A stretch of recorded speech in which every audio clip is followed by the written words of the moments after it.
नमस्कार दोस्तों। रति अग्निहोत्री एक ऐसी अदाकारा जिसके परिवार का दूर दूर तक फिल्मों से कोई नाता नहीं था, फिर भी उन्होंने मात्र 16 साल की उम्र में कैसे फिल्मों में प्रवेश लिया और कैसे अपनी पहली फिल्म से रातों रात स्टार बन गई।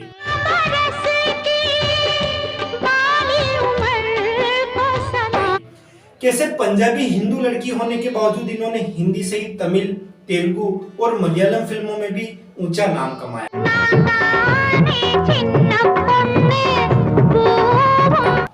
क्या इनकी शादी संजय दत्त से होने वाली थी?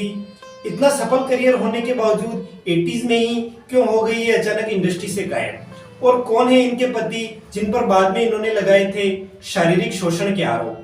इन्हीं सब सवालों के जवाब तलाशने की कोशिश करेंगे आज के इस डिटेल्ड बायोग्राफिकल वीडियो में। तो फिर आप चैनल को सब्सक्राइब कीजिए और वीडियो को पूरा देखते रहिए।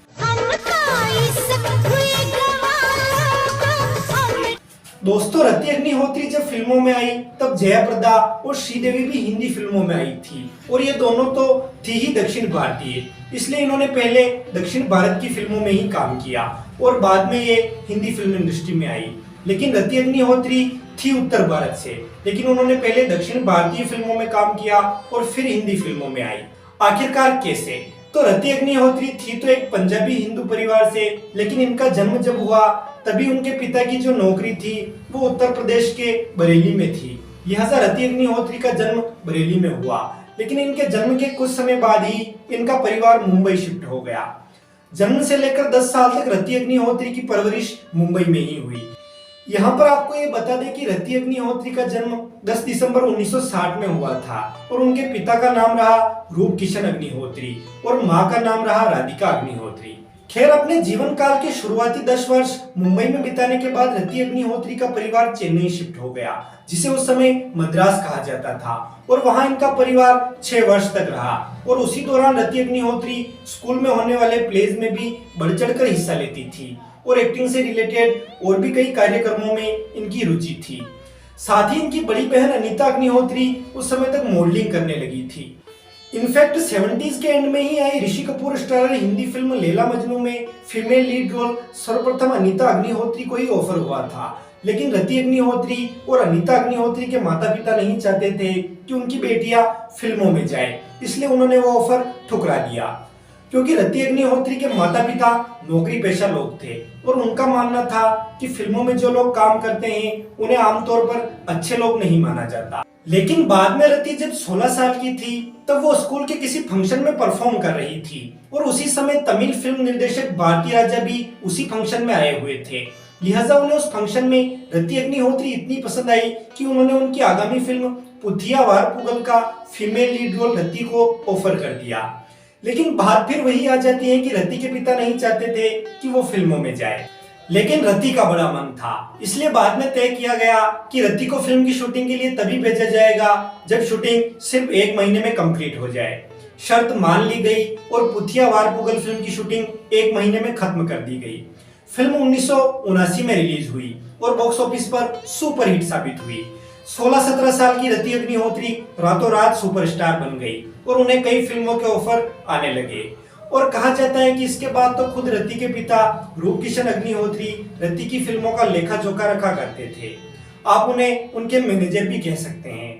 और पुथिया वारपुगल के बाद और 1981 में आई एक दूजे के लिए से पहले रति अग्निहोत्री ने लगभग 17 और फिल्मों में काम किया, जिनमें तमिल के अलावा तेलुगु और कन्नड़ भाषा की फिल्में भी शामिल थी। शुरुआत में तो रति इन फिल्मों के डायलॉग हिंदी में लिखकर याद किया करती थी, लेकिन बाद में इन्होंने तमिल भाषा भी सीखी और कन्नड़ और तेलुगु भाषा पर भी इनकी काफी अच्छी पकड़ रही।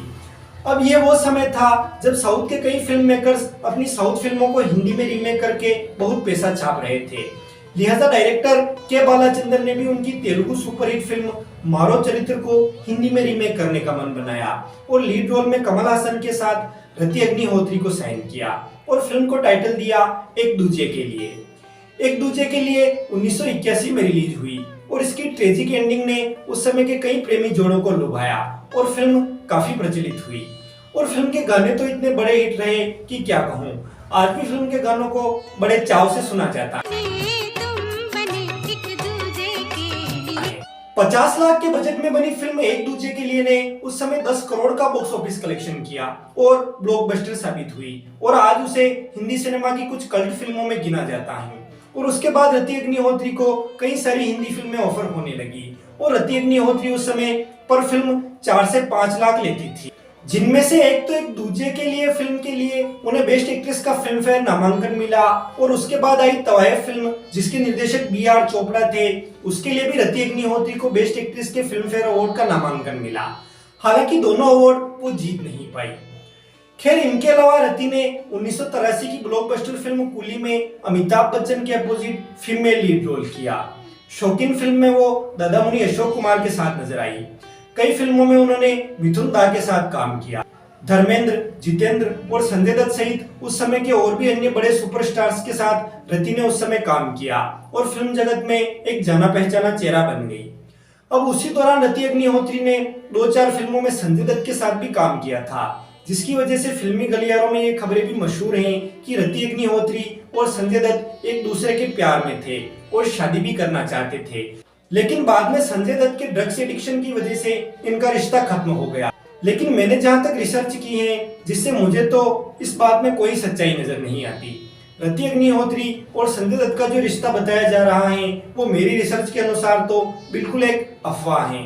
लेकिन 1985-86 के दौरान जब रति अग्निहोत्री करियर की पीक पर थी, तभी उनकी फिल्मों का लेखा जोखा संभालने वाले उनके पिता की डेथ हो गई और कहा जाता है कि उन्हीं दिनों रति अग्निहोत्री उस समय के एक जाने माने बिजनेसमैन अनिल विरवानी के साथ प्यार में थी। लिहाजा 1985 की उस मुश्किल घड़ी में उन्होंने अनिल विरवानी से शादी कर ली। शादी के अगले ही साल रति अग्निहोत्री ने एक बेटे को जन्म दिया जिसका नाम है तनुज विरवानी और उसके बाद वो गिनी चुनी कुछ फिल्मों में ही नजर आई और फिल्मों से लगभग 13-14 साल का लंबा ब्रेक ले लिया। 1988 में आई फिल्म ज़लज़ला रति अग्निहोत्री के पीक करियर की आखिरी फिल्म थी और उसके बाद साल 2001 की फिल्म कुछ खट्टी कुछ मीठी से रति ने फिल्मों में वापसी तो की, लेकिन कैरेक्टर रोल के साथ। कुछ खट्टी कुछ मीठी फिल्म में रति काजोल की मां के किरदार में नजर आई थी और उसके बाद साल 2016 तक रति कई फिल्मों में सक्रिय रही, लेकिन सभी फिल्मों में उनके रोल बतौर सपोर्टिंग एक्ट्रेस ही होते थे। 2016 के बाद भी रति शायद फिल्मों में सक्रिय रहती, लेकिन 2015 में उनकी पर्सनल लाइफ से रिलेटेड एक ऐसी खबर मीडिया में आई जिसके बाद रति लाइमलाइट से बिल्कुल दूर हो गई।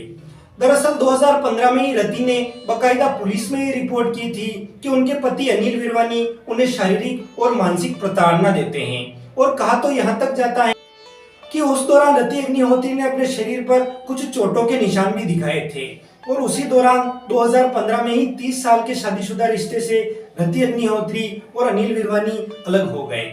इन दोनों का तलाक हो गया और बाद में ये भी कयास लगाए गए कि शुरुआत से अनिल विरवानी रति अग्निहोत्री को प्रताड़ित करते रहे हैं। 30 सालों तक रति अग्निहोत्री ने प्रताड़ना झेली है और उन्हीं की वजह से रति फिल्मों से भी दूर हुई। हालांकि इन सारी बातों में कितनी सच्चाई है इसकी पुष्टि मैं नहीं कर सकता। खैर, 2015 के बाद रति पोलैंड में शिफ्ट हो गई और कहा जाता है कि वहां वो उनकी बहन अनीता के साथ मिलकर एक रेस्टोरेंट चलाती हैं। लेकिन रति अग्निहोत्री के बेटे तनुज विरवानी अभी भी एक्टिंग इंडस्ट्री में सक्रिय हैं और वे कई फिल्मों, टीवी सीरियल्स और वेब सीरीज में नजर आते रहते हैं। दोस्तों, मुझे तो रति अग्निहोत्री की फिल्म कूली और उनकी फिल्म एक दूजे के लिए के गाने बहुत प्रिय हैं। आपको रति अग्निहोत्री का कौन सा रोल और कौन सा गाना सबसे ज्यादा अच्छा लगता है, कमेंट बॉक्स में जरूर बताइएगा। और मैंने एक नया चैनल बनाया है सिने गुप्तचर नाम से, जिस पर मैं नई नई फिल्मों के रिव्यू देता हूँ, फिल्मों के ट्रेलर रिव्यू करता हूँ, नई नई फिल्मों से रिलेटेड अपडेट्स देता हूँ। उस चैनल का लिंक आपको अभी यहाँ दिख रहा होगा, तो उस चैनल को भी जरूर से सब्सक्राइब कीजिए। और इस चैनल पर भी अगर आप नए हैं तो इस चैनल को जरूर से सब्सक्राइब कीजिए, क्योंकि इस पर भी मैं आपके लिए ऐसी ही दिलचस्प वीडियोस लगातार लाता रहूंगा। तो मैं मिलता हूँ आपसे जल्दी ही किसी ऐसे ही वीडियो के साथ। तब तक आप खुश रहिए और देखते रहिए फिल्मी फ्लैशबैक। धन्यवाद।